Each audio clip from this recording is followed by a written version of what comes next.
I started my career on Vine, and I was the first person to reach 1 billion loops. Lele, no! Say Lele. I transitioned from social media to music.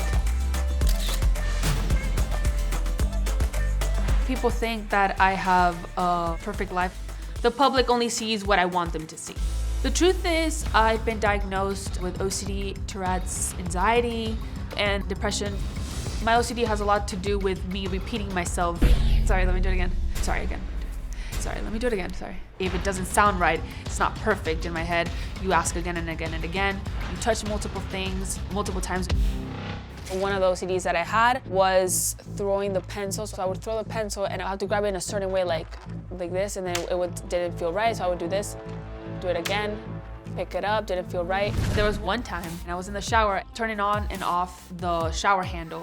I was in the shower around like 45 minutes. I have a huge obsession to go and find negative comments. On a typical photo, I would get like, let's say 8,000 comments, and I would look through the comments until I found a negative comment.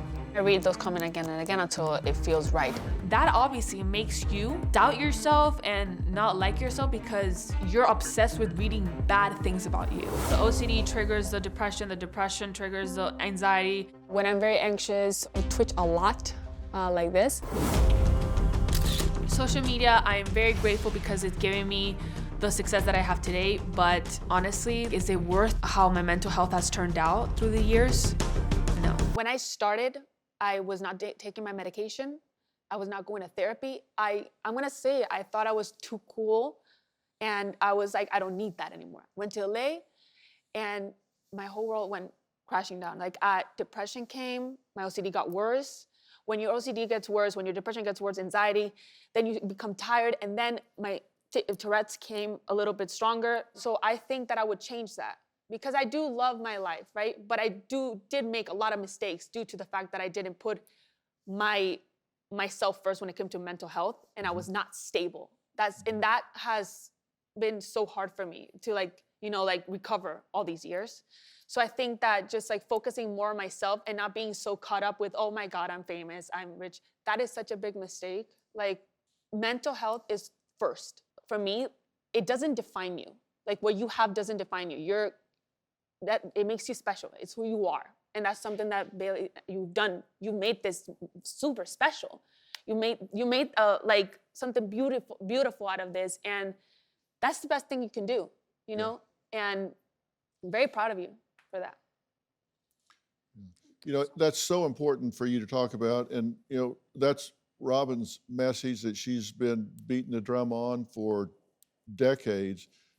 No matter what else happens, take care of yourself first, because you can't give away what you don't have. If you don't take care of yourself, you're going to wind up emotionally bankrupt. Yes. And then you've got nothing to give to yourself, to those you love, to anybody. And your point is, don't feel selfish about it, right? That's right. You can't feel guilty about taking care of yourself because you're doing it for a reason, for a purpose, for your own well-being, for your life, so you live longer, so you can take care of others, so you can take care of those you love.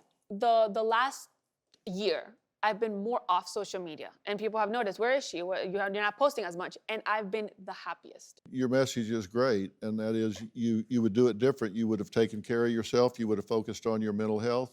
And Balin's message is saying, I'm not going to hide with this. I'm going to own it and put it out there. And don't you guys think both are really giving a great message? So I thank you both, and I can't thank you enough for your message, and Balin for yours. And I hope you follow these folks and you heed the message, because it's so important. You've inspired millions of people, and don't hope that those haters are right, because they're not. To all of you here at home, in the audience, in the virtual audience, don't feed the haters, just ignore them. Do you have a story or a question for me? Click the link in the description and tell me what in the world is going on.